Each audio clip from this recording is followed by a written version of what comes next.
想昨天在我们东湖啊发生少年无照驾驶一个非常遗憾的一个事件啊，我想更要让我们的数字里面让我们觉得更惊讶的是，根据交通部的统计啊，每年大约有30万到40万是有交通事故的，但是有5万是属于无照这样的一个驾驶，而且呢，平均会造成600人死亡，而且呢还有6万多人受伤。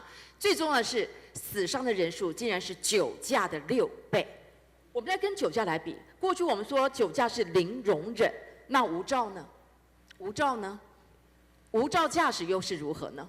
无照驾驶我们当然也是零容忍，所以报告委员在去年的6月，我们针对无照驾驶的这个罚则，有从12000最高12000加到2万。我觉得这个部分在法规条文上面，这个就完全是交通部如果能够率先来做定调一个方向，立法院绝对配合，因为这件事情比酒驾还要多出6倍，这个数字是很难令人接受的，好不好？那接下来有个民生的问题啊，因为因应这个新电价的上路啊，那每个人都会关切这个高铁跟台铁会不会涨价，因为我每天的日常就是高铁转台铁，所以对我来说是非常的重要的。那会不会涨价？票价？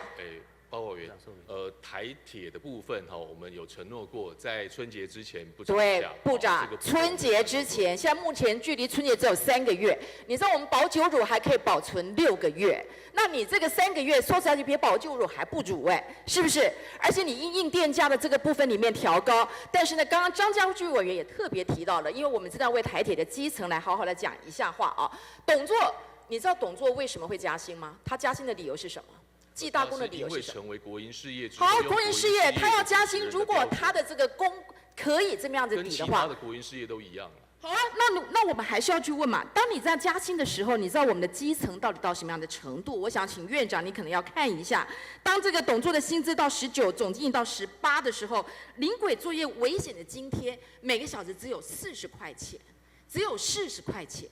这对所有的基层员工来说，真是情何以堪。我们再来看一下，而且呢，刚刚部长也特别提到了，你们要加薪，然后希望我们这台铁的这基层能够赶上国营的事业，其实还是有很大段的一个理由的啊。我们来看一下下面一页啊，你看它基本上面往下，它的这个薪资里面到底行政院现在是卡在你们行政院。过去来说，我们前一页。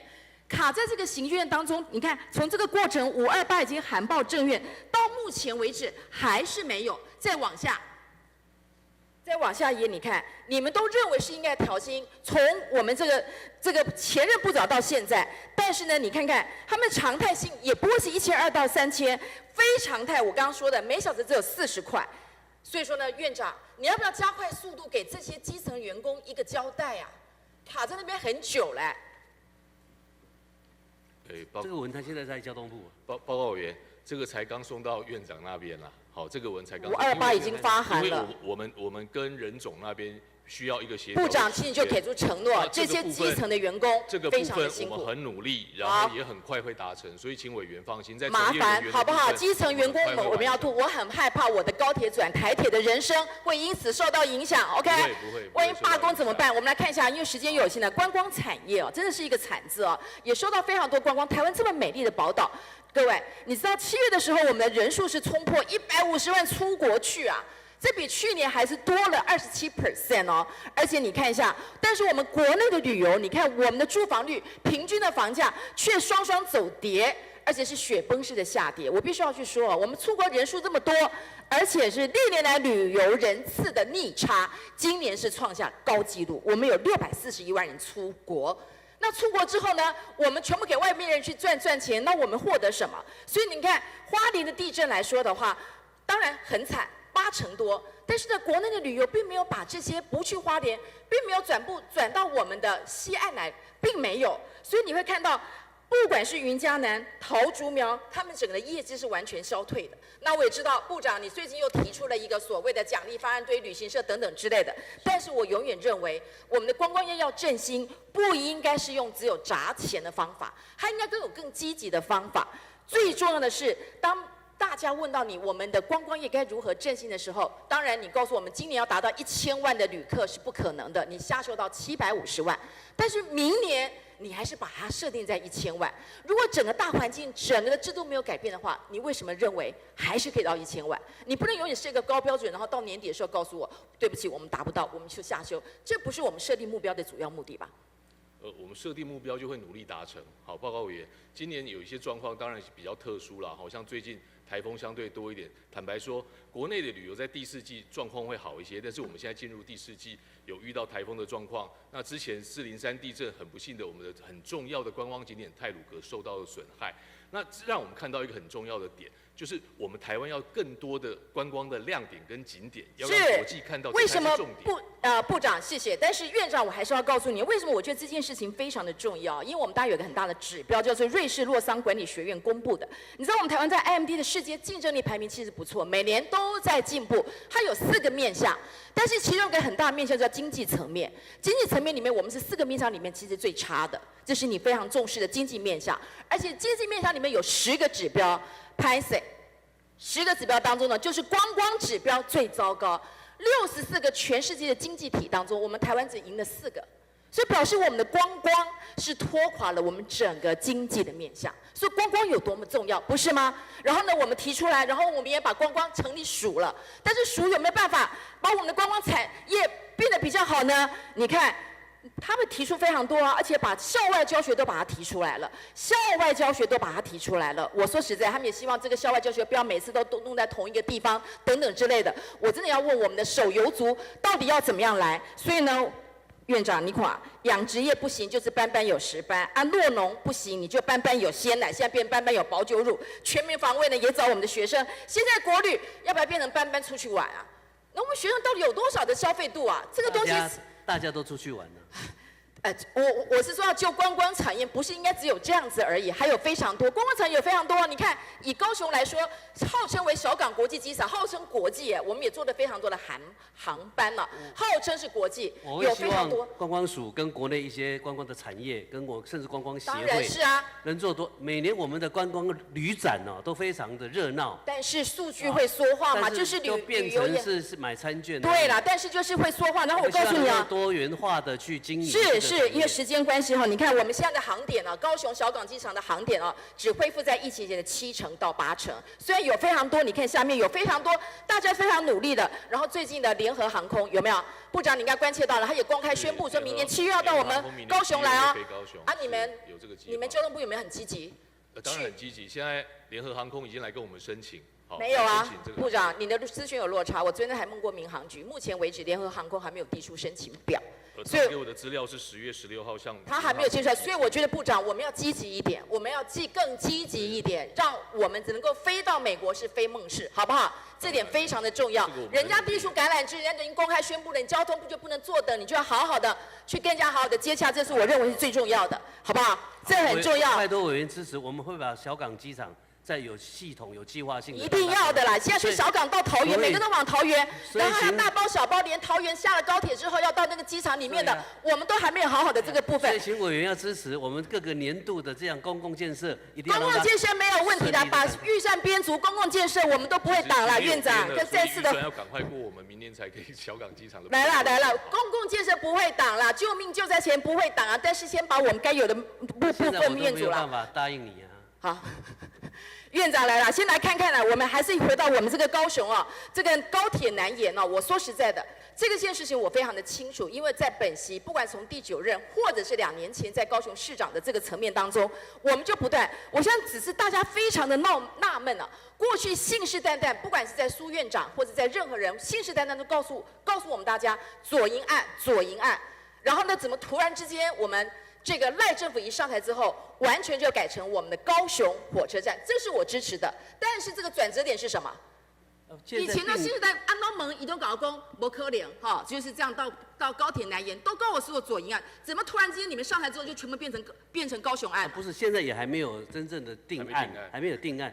那左营案是因为很多的交通专家跟地方人士认为说，这个车到左营以后要往屏东走，它必须有一个我知道，院长，我这个部分很清楚。所以大家认为不好。但高雄案就是因为它要用浅盾的工法，还是多多少少影响到现在的交通状况？那一定的，因为你这个黑暗期是有嘛，两者之间。所以到现在决定怎么样？哎，只要再拖下去怎么样？但是院长，我在利用这个时间哈，我觉得我们还是要把历史说一下啊。说实在的，高雄方案，我现在听到有些立委又开始在马维拉了。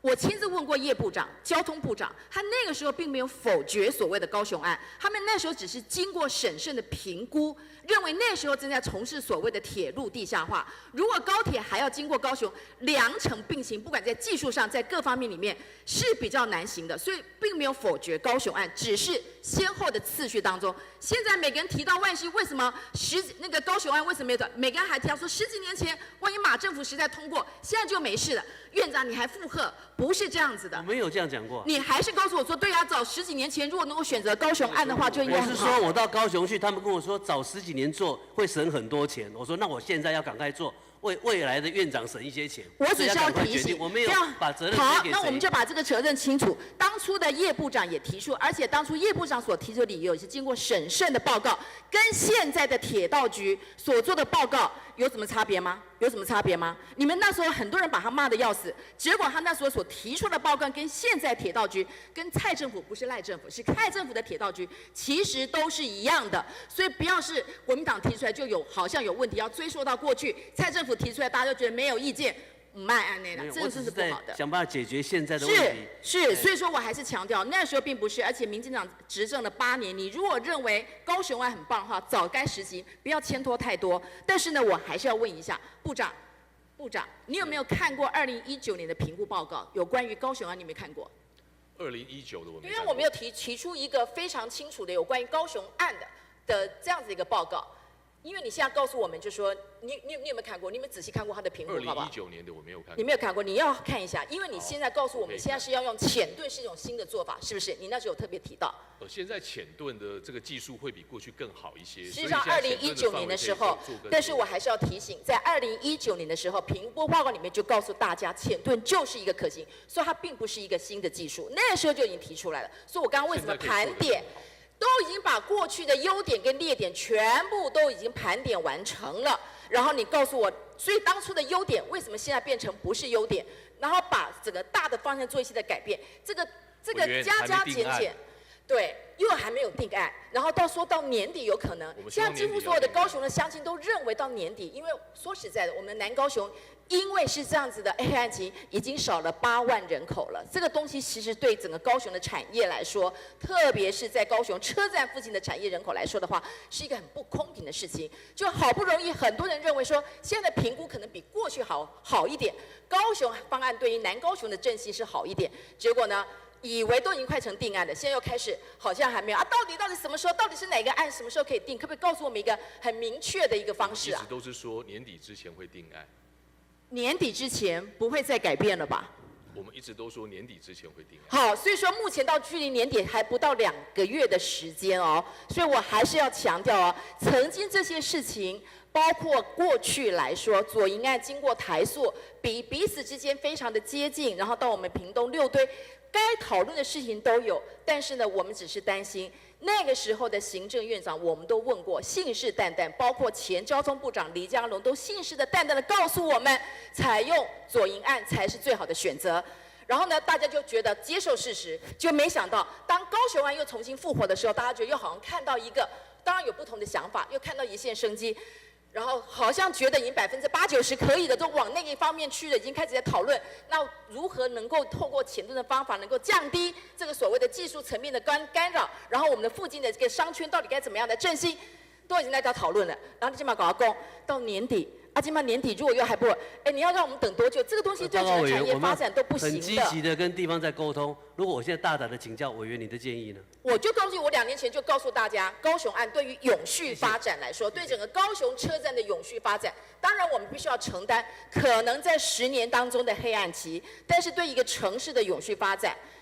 台北，你看有板桥，有我们的台北车站，有南港，你看整个所带动的一个商圈，那当然我只是很扼腕。当时我提出来这个部分，包括我们议员提出来这个部分，还被民进党的议员消遣，你难道不知道我们如何？就现在这一群人，同样的一批人，突然站出来说高雄方案才是最好的选择。你知道，对于当初所提出来赞成这个提出来的人，这个落差，好，我们还是一句话，不用往前面看。我现在只是非常强调的，对我们来说，整个南高雄的发展，那就是如何用这个降低最少的困扰，能够减短我们的黑暗期。然后呢，还是一句话，永续的发展不是大家共同的一个目标吗？非常谢谢委员。部长，我们高雄案多一票。好，多一票。不止一票啊，你去问一下啦，非常多了。但是呢，还是把2019年评估告报全部把来做个比对，不要当初的优点，现在应该还是优点，当初的缺点该怎么解决？